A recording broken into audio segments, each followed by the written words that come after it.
The Gophers play the Ohio State Buckeyes, #1 team in the country, defending champions on the road in Columbus. Do they have a chance? We're going to dive into that.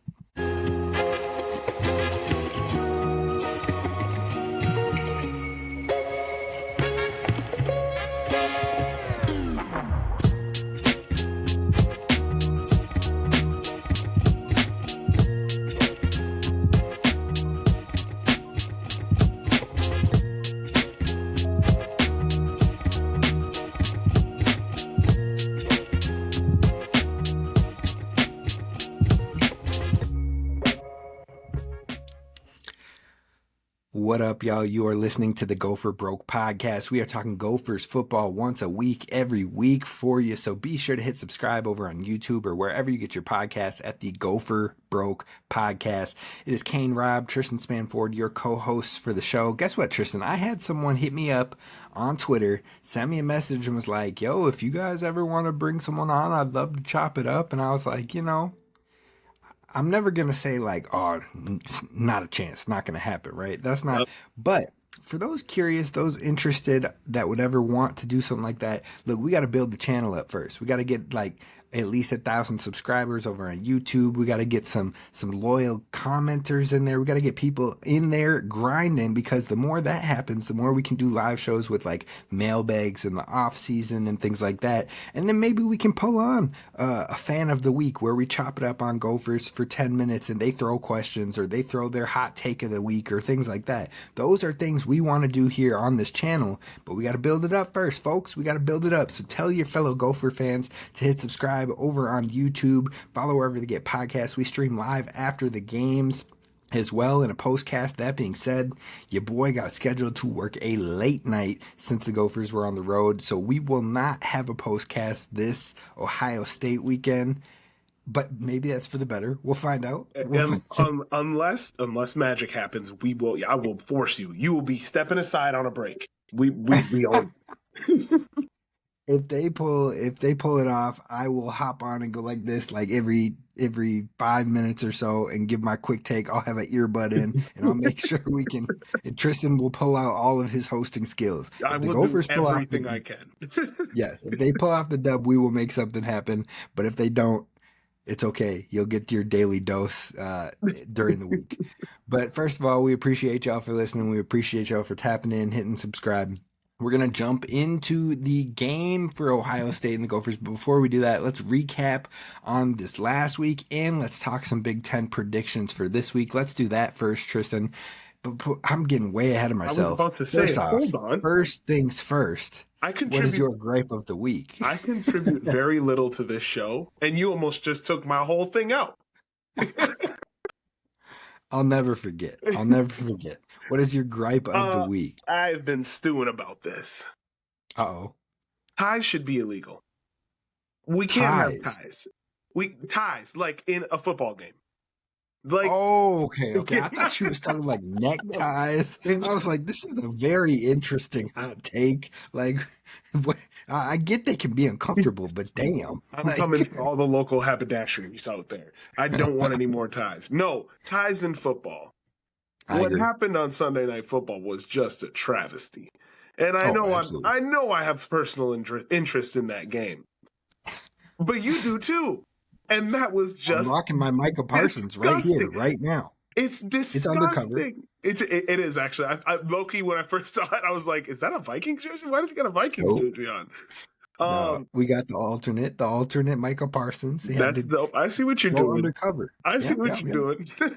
But it's exhausting. That's just insane. I get player safety, but also I don't care about it. Let's just play until someone wins. Do a kickoff. Do something.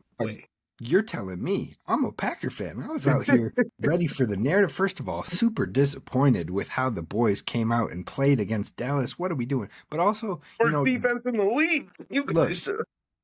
They showed like they're the worst defense in the league. Dallas did. They did put a fight. But our defense did not do much better in that game. Devontae White, big loss. But anyways, back to the main focus here. Yes, ties are despicable. Like, I don't care if you go pull the college overtime. I like watching the college overtime. Let's do it. Let's get a winner. And also, these men are making millions of dollars. Professional athletes making millions. And you want to have a tie? They want to win. None of them want to tie. Participation trophies in pro football. We don't need them anywhere, but we really don't need them in pro football where they're making $300 million. Come on now. It's insane. It's absolutely nuts. These guys want to win, play until it's done. My mom didn't know that that it'll end in a tie. So I got a text right as the game was over, and she says, it ends? I was like, yeah. Yeah, it ends. Unfortunately. I mean, at that point, when they stopped the clock with 1 second left, the Packers did, I was like, bro, just go for it. Don't even go for the tie. Honestly, just go, win or go home. Put your money where your mouth is. I thought they would. That's crazy that they kicked it. But I didn't. Go for it. I'm with you. NFC, I guess. I'm with you 1,000%. All right, we're moving to the Big Ten, though. I digress. Let's break down these matchups. Quick picks on them. We won't hang on them too long. Wisconsin at Michigan. Who you got? Michigan. Michigan pulls that out. It's going to be closer than you thought. I think, though, in the first half, it's going to be weird. No. Michigan. It's Michigan. Michigan's about to scorch them at home, too. That's Michigan. Illinois at Purdue. Illinois. They're getting hot now. Penn State at UCLA. Penn State, next game. Washington at Maryland. This could be a fun game. Maybe the best Big Ten game of the week. Maryland is sneaky. I kind of like Maryland. Versus Washington. Washington's got to come back. Got to have a bounce back week 2, though. So I'd go Washington. Look, Drake Lindsey's been one of the hottest quarterbacks in the Big Ten, but anybody else that's up there, Malik Washington has been nice over at Maryland. I'm calling him upset. I'm going Maryland at home. The kid gets it done. All right, UL Monroe at Northwestern. Look, Northwestern, if y'all don't win this damn game, you're relegated. You're kicked from the conference. It's time to get out. I don't care about your academics. Skedaddle. Take your basketball school ass somewhere else. If you lose to UL Monroe, you are gone. Oh, he's pulling Big Ten cards. Oh, yes. All right. Michigan State at Nebraska. That's Nebraska. Yeah. Nebraska at Nebraska. That's hostile. That's Nebraska. And then the final one is Minnesota at Ohio State, which we will get to our predictions and deep dive there here in a second. Let's talk about the Rutgers Minnesota game real quick. Recap. The Gophers ended up pulling a 3-point victory at home against Rutgers, against their former QB, against their former offensive coordinator, and what have you. Stat of the week for me, Ethan Kalikmanis. I posted it on Twitter. We talked about it on the live show. Started 10 for 13, 129, 2 touchdowns. He had 1 sack, 1 pass breakup in those first 2 or 2.5 drives for Rutgers. After that, he taunted the Minnesota student section. From that point on, he went 11 for 21, which is 52%, 120 yards, 1 interception, 6 sacks, and 4 pass breakups. Don't taunt the student section. Lesson learned. Look, even when Shadur would pull out the rollie every once in a while, it was a mistake sometimes. Yep. So don't taunt the student section. I'm just saying. Maybe wait till the fourth. Wait till the fourth quarter. Wait till you got it put away. Wait till you got it basically in the bag, not in the second quarter up 2 scores and then all of a sudden, yikes. Okay. I want to know, Tristyn Spann-Ford's That Dude Is Good of the week. Who you got from this game? Just cannot stop. Anthony Smith. Anthony Smith is a dominant feature in this defense. He comes in and he is a game wrecker. So that is my guy this week. All right. Kane's what the helly moment of the week. Look, I'm going to tell you straight up, when this game started, besides the blocked field goal, which I loved that after getting torched for the entire drive, and then you block the field goal, okay, you make up for it. I'm like, okay, maybe that'll give us some energy. No, it did not. It took us about 3.5 until Ethan hit the "Can you hear me now?"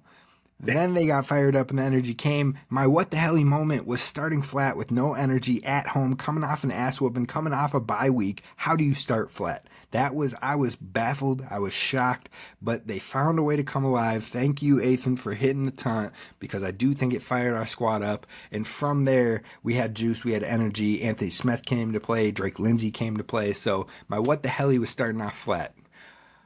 I need to know 2 things you learned or are excited by from this Gophers Rutgers matchup moving forward. It doesn't feel like we're a team that is going to quit. Like it feels like every game we've been in, when we do start off slow, when we get down, we don't stay down. Which, I mean, again, it's early, but it feels like we're a team that's going to kind of, that they can motivate each other to kind of pick up the energy and at least try to stay in these games. Okay. You got another one? That was one. What else we learned? Man, I'm trying to think back to the game. Give me something. Something we learned. We learned that the Gophers need to get better at drive-to-drive adjustments on defense, as opposed to the adjustments just at halftime. We adjust really well at halftime, but when it comes drive-to-drive and you've gotten torched 2 or 3 drives in a row by the pass game, we have to figure out how to end that before halftime. You got to get it in the middle of the games. And we're going to feel that in its full force this weekend if we can't figure it out, because Ohio State is going to continue to do whatever works until we take it away, and then they'll try to move on to something else. I have another one as well. We can be, I don't want to say we can be a pass first offense, but we are able to operate our offense even without the run game being excellent. So I think that is huge, especially again going into this week and further down the line, like knowing that we don't have to ground and pound teams, that we can air it out. No, I'm with you 100%. I think we realized that this offense should run through Drake Lindsey, and I think that should continue even when Darius Taylor comes back, because maybe that helps him stay fresh throughout the whole season as well. But also, like, you can pass to open up your run. You can pass to get your run going, as far as getting the defense on their heels, getting the defense pushing back, not stacking the box, and then all of a sudden you do hit a run and you're having huge lanes, you're having big gaps, you're having more open field for Darius Taylor to move, wiggle, and hit the missed tackles for us, which he is great at doing all of those things. So I definitely think we can pass to run, as opposed to the old mantra of always running to open up the pass game. But yeah, otherwise, I think there's still some defensive hiccups that we got to take care of, but overall, still pretty elite. Where the Gophers rank in the nation, both offense and defense. Pass offense 43rd, rush offense 87th, scoring offense 50th, and total offense 62nd. So really, the Gophers are in the top half of most of those categories on offense. So I know we're not the crazy high scoring points flying, like that type of offense. That's just not who we are.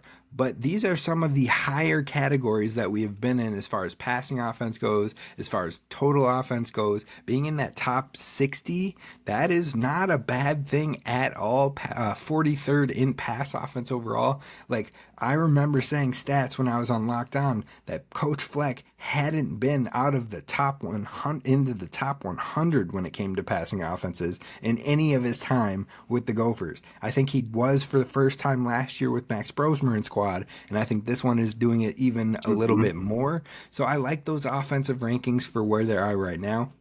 Defensively, we took a couple hits, we took a couple dives in the rankings, but it's still an elite defense. 23rd in the pass, 5th in the rush, tied for 25th in scoring, and 9th in total defense. We're tied for 6th in sacks as well. So this defense is still a top 25 unit, with some of the high-end capability being elite in the top 10 statistically. And now we've played some quality opponents like a Cal, like a Rutgers, and now we're going to play the number 1 team in the country. So if you can go out and you can hold the number 1 team in the country to 35 or less, keep them kind of down and keep the game within the spread that we have right now, like, I'll take that as a win at this point and show some growth, especially to try and slow down the number 1 team in the country that has probably a top 8, top 10 offense in the country, has the number 1 player in the country. Like, if you can at least slow them down and prove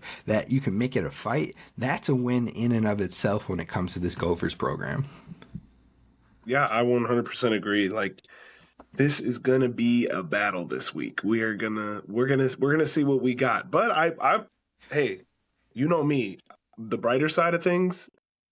This is gonna be the best defense Ohio State has seen outside of Texas. I was gonna say no, it's not Texas. Outside of Texas. That's a big if right there. That's a big if. It's a big if. There's going to be a lot of big ifs coming from me today. I want you to guess what ESPN gives percentage-wise to the Gophers pulling off this victory. Oh, it's going to be. Is this like the public? The public?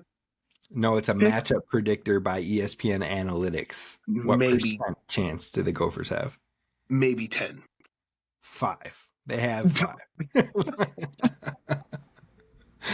The over-under for this is 44.5. I guess I am saying there is a chance. But overall, as we turn towards Ohio State has deservedly earned the number 1 ranking in the country. They just beat a really good Washington team. They beat a good Texas team. And then they've just put to rest Ohio. They beat a Texas team. The jury is still out on what Texas is. That's fair.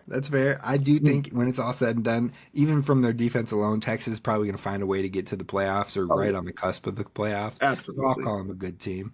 But overall, dude, Ohio State's defense, their defense. So Matt Patricia trying to make a comeback. All these NFL dudes that flame out and they're like, yo, it's time for him to go. They're like, okay, I'm going to just go to a blue blood college program and then scorch all those kids because they've never seen something this elite before.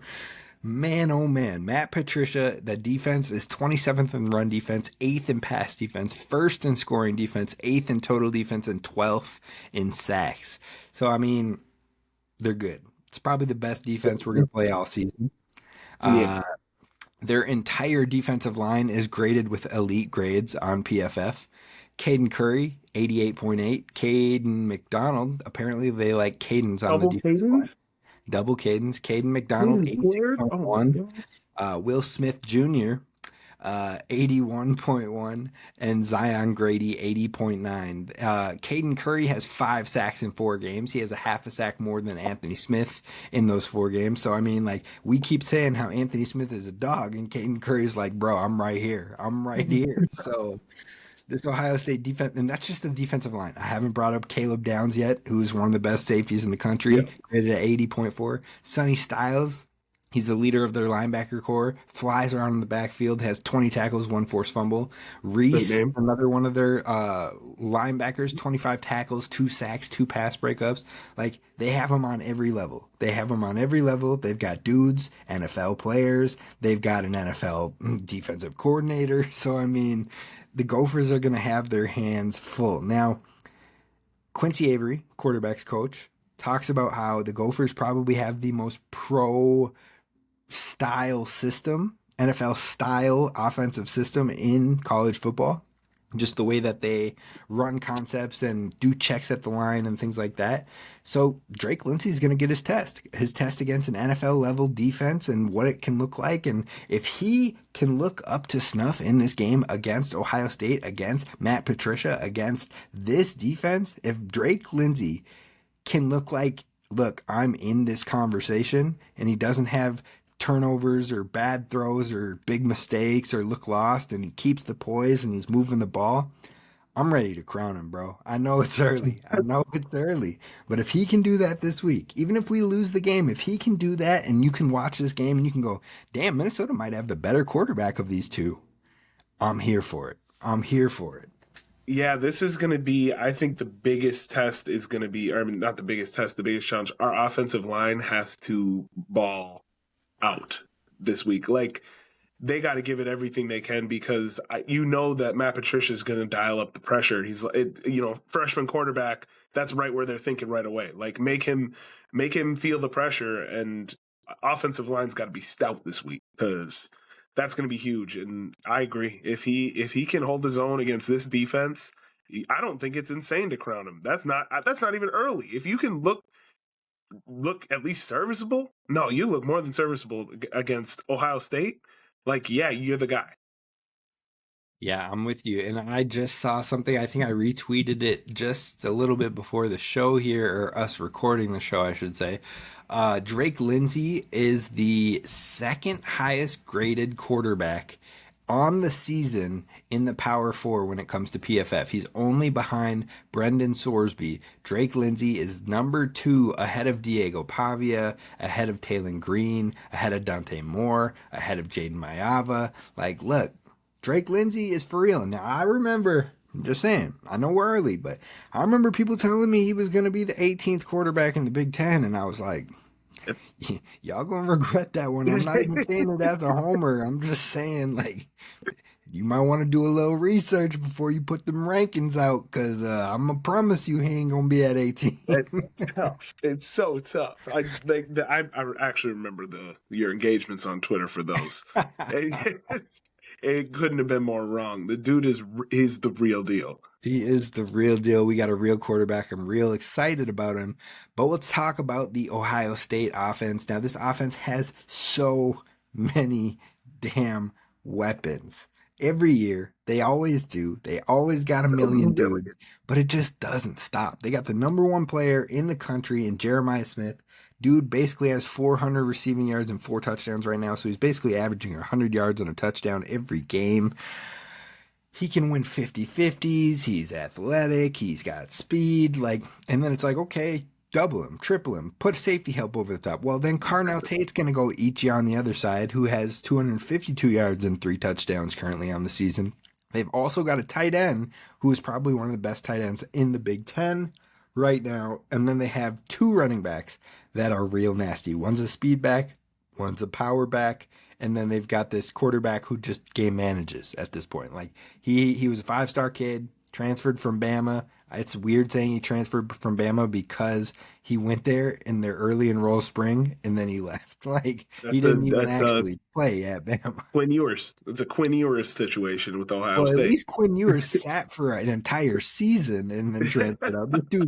This dude left high school early and was like, yo, I'm going to go over to Bama. I'm going to hit these January workouts. And then Saban was like, I'm retired. And he was like, so I had 2 weeks of January workouts and I'm outie. I'm gone. See ya. But now he's with Ohio State. He's a starter. So, I mean, Ohio State has a good track record of getting guys to the league. And all he has to do is take care of the football. Mm-hmm. You got enough weapons that you don't got to force things. You don't got to go out there and be that dude. You just have to take care of the football. So overall, they have a solid offensive line. One of our old starters, Phillip Daniels, he will be facing his old Gophers team. But this offense to me is like 1,000 paper cuts. They're just going to take their time moving the ball. As long as they don't turn it over, they don't care if it takes 1 play. They don't care if it takes 12 plays. They're just going to move it at will. Yeah, that's what I was looking at. And they have blown out 1 team this year, and that was Grambling. I mean, they've won. Like you watched the Washington game, that was a blowout, but not on paper. Like they were never losing that game. But Grambling's the only team where they got backups in and beat them by 70, I think. But other games, like they do not kill you points wise. They will just wear you down. Mm-hmm. Mm-hmm. So I mean, I am hesitant on this game. I'm not hoping for too much. The keys for me to win this game, or to have a shot at winning this game, is that you have to play to win. You have to take shots. You cannot be conservative. You're going to have to go and throw some deep balls. You're going to have to trust it. You're going to have to probably go for it on a couple 4th downs when you're across into Ohio State territory, rather than, trying to kick a long field goal. Our field goal kicker has not showed he can kick field goals right now. So you're probably going to have to go for it and not play the short, or play the trying to punt it down to their 3-yard line every time and hope they don't score. I mean, I'm sure we will still do that approach, but I do think we're going to have to take some shots if we want to have a shot in this game. Number 2, cannot turn the ball over or give short fields. Plain and simple. You do that, It's going to be a quick death. And then the last one for me is you cannot leave your cornerbacks in one-on-one coverage in this game, or you will suffer the consequences. Because the tight end, Tate, and Jeremiah Smith will go up there and moss any one of those cornerbacks on the field. I don't care how much swagger they bring. I don't care how much talent, speed, aggression.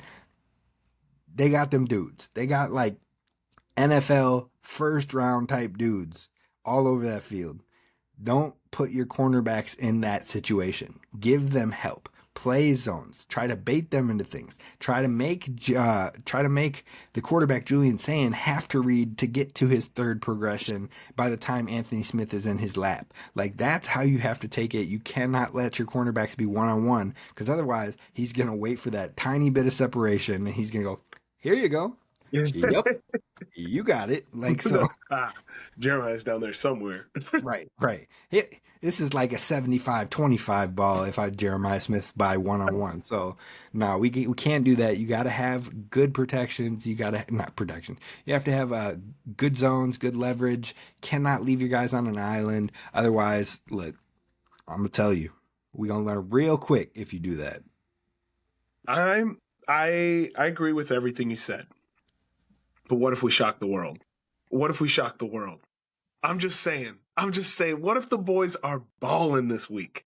What if they come out swinging? We don't turn the ball over. We control possession. Let the clock tick down. I'm just saying they're going to play the same style that we play against everyone. They just wear you down. If we wear them down, don't turn the ball over, long drives, I'm just saying, we can shock the world. It's hard to wear someone down when you got 100,000 crazy fans lifting you back up. That's all I'm gonna say. It'd be a little different if it was here. We gotta come out strong. Get them quiet. How many people are gonna show up for the Minnesota game? 100,000. Sold out. 100,000. Yeah, it's sold out. But what if we shock the world? Hey, man, I'm here for it. I hope they do. ESPN says we have a 5.3% chance of shocking the world. So you can live into every one of them percentages. You can count all 5 of them on your finger. All right. But one thing I do want to call out in this game, I kind of mentioned it earlier.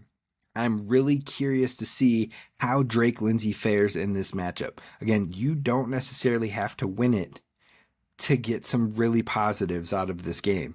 If Drake Lindsey can go out there and look like a next level quarterback, can put up statistics, can find the threading the needle throws, can put it on the money for those guys in the opportunities. Now, them guys got to catch it. We've had some dropping problems on the season, but I want to see Drake Lindsey continue to maintain composure, continue to be that guy.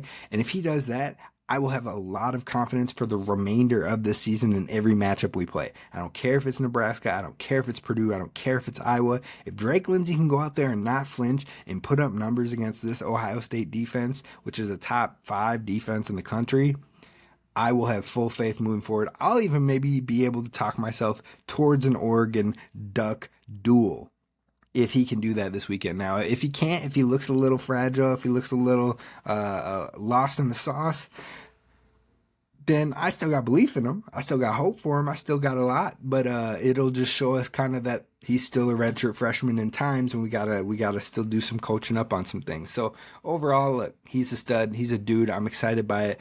One thing I'll point out: no quarterback has thrown for more than 173 yards against this Ohio State defense so far. So if Drake Lindsey comes in here and cracks 200, 250, I'm happy. I mean, this is going to be a huge moral victories game. Like, we're going to find little things. Unfortunately, I hate little moral victories, but it is going to be a game where Drake Lindsey throws for 250 yards. Like, hey, this was a successful test. Like, this was the best quarterback play against an Ohio State defense. Yes, like, this is going to be like, we cover the spread. Hey, this was a successful game. I'm saying, I hate to do that, but at the same time, it sucks. But it's the number 1 team in the country. Like, you got a young team. You have a young a team. very young team. Yeah. If you can compete with them and you have a quarterback who can be here for the next 3 years, and you've got a running back who could maybe be here for another year or so, you've got a young receiver in Jalen Smith, you've got a young offensive line overall, a couple pieces that could be back. I think 3 pieces that would be back on that offensive line overall. And then defense has a bunch of starters that should be back next year outside of a couple defensive line guys. Look, if you can go and compete with the number 1 team in the country, it only sets you up for success this year, but also heading into next year, returning even more and knowing what it takes to play a number 1 team on the road. That can be a huge momentum for your program as a whole moving forward if you can compete. Absolutely, absolutely. Is there a trophy for this game? No. No, just curious. Old teams. I was curious. If we did have a trophy, that's their trophy. It's our trophy. We did have a trophy. We haven't seen it since 2000. That's what I was going to say. I think Ron Johnson's the last one to beat these guys. I think he is, and he would be the first one to tell you it too. But I mean, I would too. I hang my hat on that. Yeah. All right, let's get to the predictions. Now, we've talked about it a little bit. I've set the prediction line, so I tried to go to Underdog, see what they would put out. They don't have this game up, so it made it a little bit more difficult. We had to make some things up as we went. I want to know, Drake Lindsey, I set the line at 200.5. So do you think he'll crack into that 200, or does Ohio State continue to keep these quarterbacks under 200 yards passing? I think he is under. We are in a pickle here. I want to be so positive. I really think we could shock the world. I want to say that. But I think we stay under for the competition that we are in, me and you. He stays under, just barely under, and I think our defense is what is going to have to keep this game close. I'm going to take the over. Not by a lot. Not by a lot. You said a good line. we can say like 202. 202 okay. would be, I'd be happy with 202.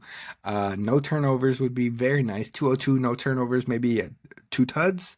And then I'm like, okay, Drake Lindsey did himself a good game. Okay. But I'm going to take the over just because I don't want to be there with you, and because I really do think Drake Lindsey is a special quarterback. I literally think he could be, when it's all said and done, the best Gopher quarterback if he continues on the trajectory that he's building on right now.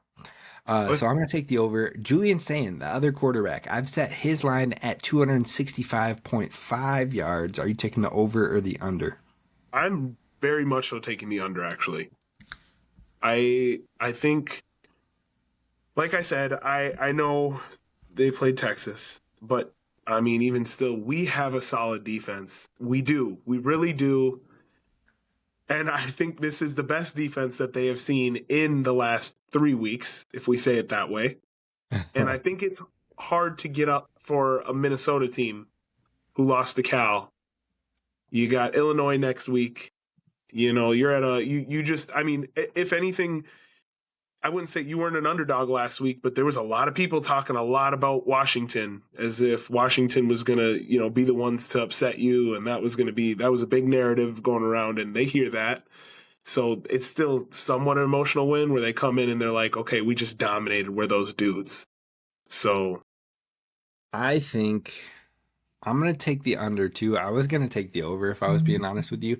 I'm looking at his line though. He had 306 against Grambling, 347 against Ohio. And Grambling, he didn't play much though. He didn't play. I think they played 3 quarterbacks against Grambling. That's fine. But he had 208 last week against Washington. Yeah, see? But he was 22 for 28. So they literally were just like, bro, just dink and dunk and let our running backs punch that in. So I'm going to go under because I could see them taking the same approach this week and letting their run game kind of wear us down, and then saying, Julian, just get Jeremiah Smith the ball so we can cash that paycheck. So we're going to go under.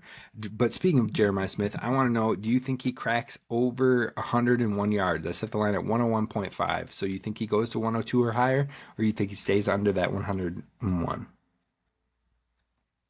Ooh, okay. Like realistically, I do want to say he stays under, just under, and that's only if he doesn't get over the top on anyone. If there's not one massive play, like that 160-yard, like, oh shit, he blew the top off the defense. If we don't have that play, I think we can hold them to where like 80, 90 yards only because of the way they run their offense. I'm going to say over. I just know the gaps and the timing throws and stuff that Ethan had this last week to kick it off. But Ethan, in his career, has had a habit, even this season against Minnesota and Iowa, of that second half coming out slower and people figuring it out. I do not think Ryan Day is going to let the Gophers figure it out in this game. And so I think they will just let Jeremiah Smith eat. I think they're going to be like, look, they can't touch you out there. Let them put the safety help over here. Carnell Tate will give it to him a couple times. They'll back off, and then we're going right back to you, Jeremiah Smith. I think Jeremiah Smith is going to eat us this week, and I think that's going to be the major difference maker. So I'm going to say over on that one. So I need your guess here. How many total yards do you think that the Gophers give up to the Ohio State offense? Oh, boy. How can you pull up? How much did Washington give up last week? So I can have a frame of reference. Yep, give me 1 second. Because I like our defense. I really like our defense, and I'm not going to shy away from the fact that I like our defense. It is Ohio State, though. Washington gave up 357 yards total to the Ohio State offense. We're going to give up 300 yards. You got to remember, that game was in Washington. This game is in Columbus. No, I'm just going to stick with it. 300 yards. Shock the world. I'm going 425. The Gophers give up 425 yards in this game. First touchdown for the Gophers. First question, do they get a touchdown? That's the first question. Well, we didn't really even talk about it. Is Darius Taylor playing this game? I don't know, man. It sounded like he could be waiting another game, maybe coming back homecoming. But it makes sense. I mean, what if he wasn't ready to go against Rutgers, why would you put him out there against the best defense you're going to play all year? Exactly. That's what I'm thinking too. Like, I'm thinking that injury's probably one more week of rest away. Yeah, probably. And yes, first drive, maybe not. We don't score a touchdown, but it's going to be to the Gophers, Jay Smith. Okay. Yep. I'm thinking at one point, I'm going to text you and say, and this is only if the Gophers get the ball first, do we have the best Jay Smith on the field right now? Oh, stop it. And I'm going to answer you. Absolutely not. And I'm just going to screenshot. I'm just going to screenshot the stat line, the book right there. 1 catch, 7 yards. And I'm sure I will have a stat. And Ohio hasn't touched the ball yet. I will have a screenshot right back to you in about 3 minutes later. I'm going to go first touchdown to Jamison Gears. Oh, okay. All right. You got second pick here for first touchdown. I still want to kind of go passing. Give me Lemeki Brockington. I'm going wide receiver first touchdowns. All right. And then I will take Drake Lindsay on a rushing touchdown. Ooh.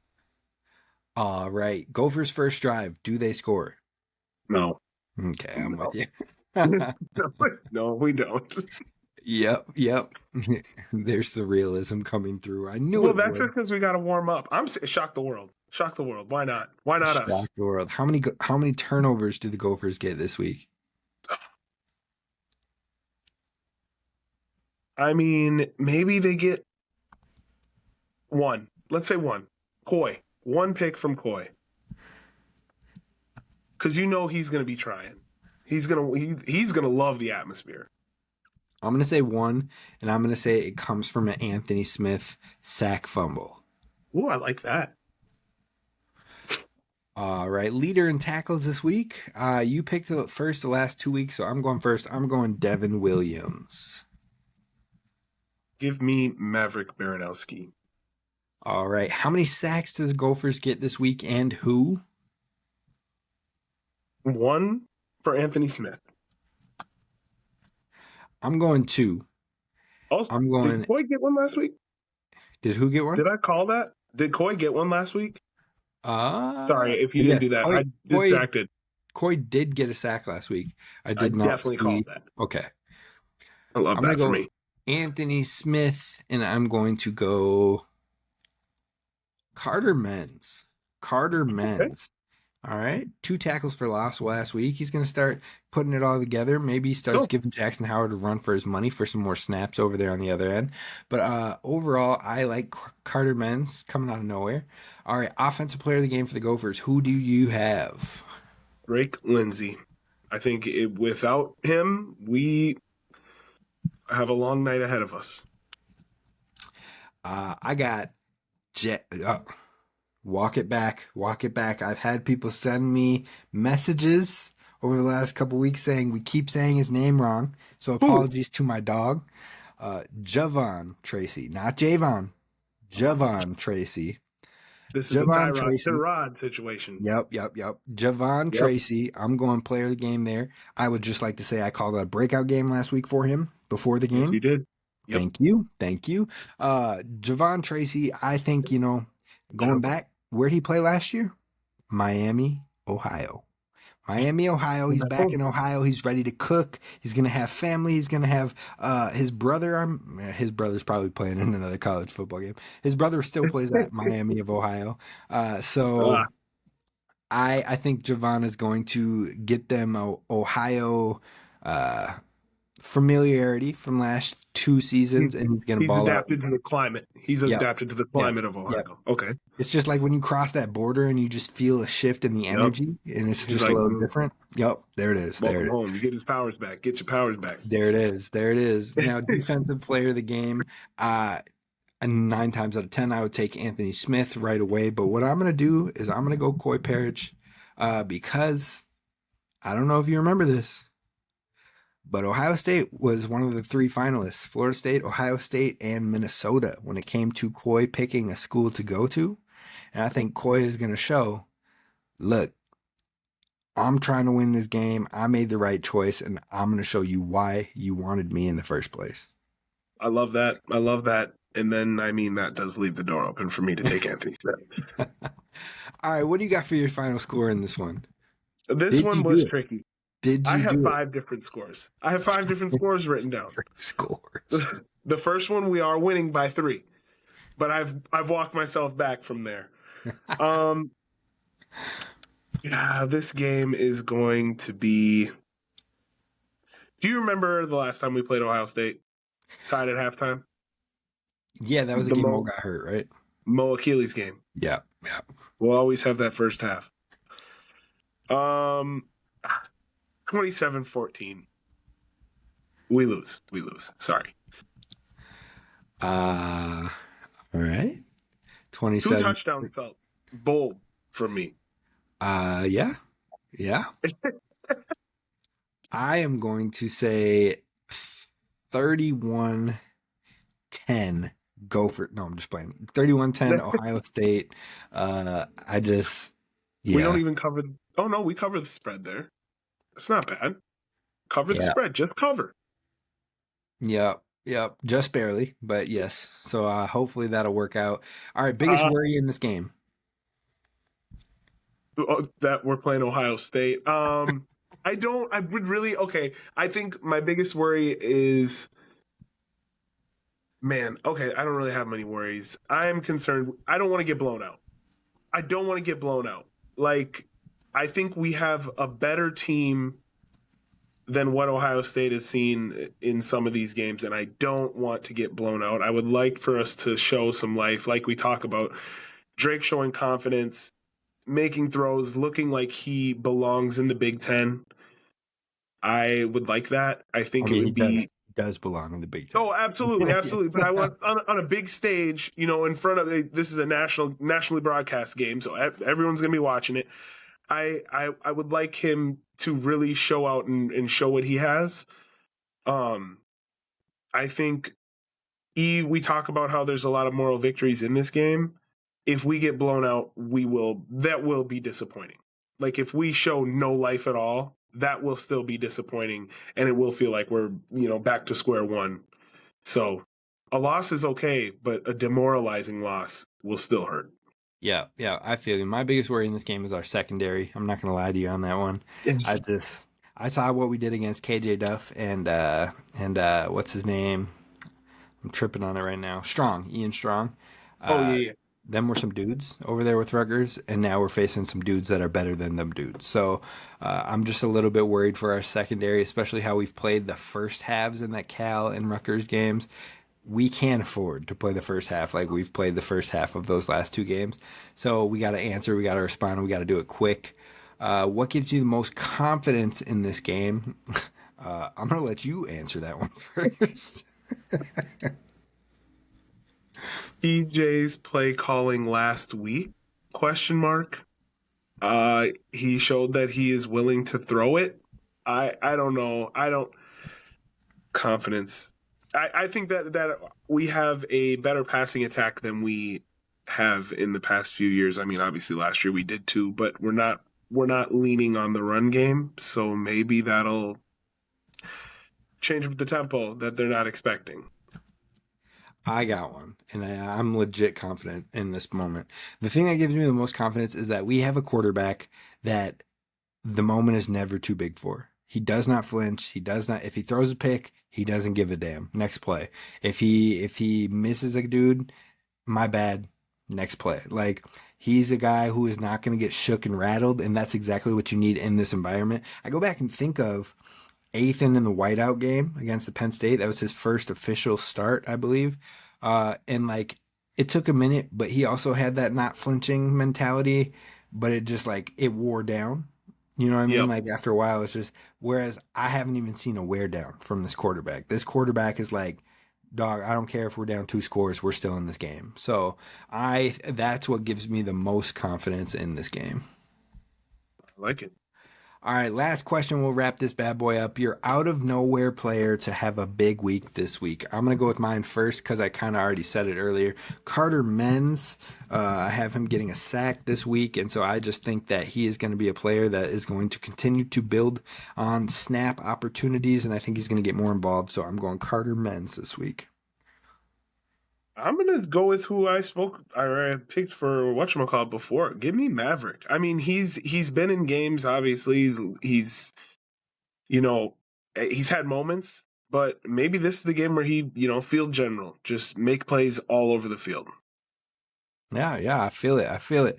Well, we're hopefully gonna shock the world. If we shock the world, we will have a live post game after, and I will figure out some way, somehow. I will maybe have to run back and forth to the phone. We'll figure something out. If we don't shock the world, then maybe you'll have to wait until the week where hopefully we can shake this one off. We don't have to remember all the nitty gritty details, and we can move on to the homecoming Purdue game. But that's going to do it for us here at Gopher Broke Podcast. Be sure to hit subscribe over on YouTube. Follow wherever you get your podcast. Follow us on Twitter so you can hit the live post games for most weeks that we got it going. But until next time, roll the boat, Sky Go Gophers, as always. And please do not forget to hit subscribe.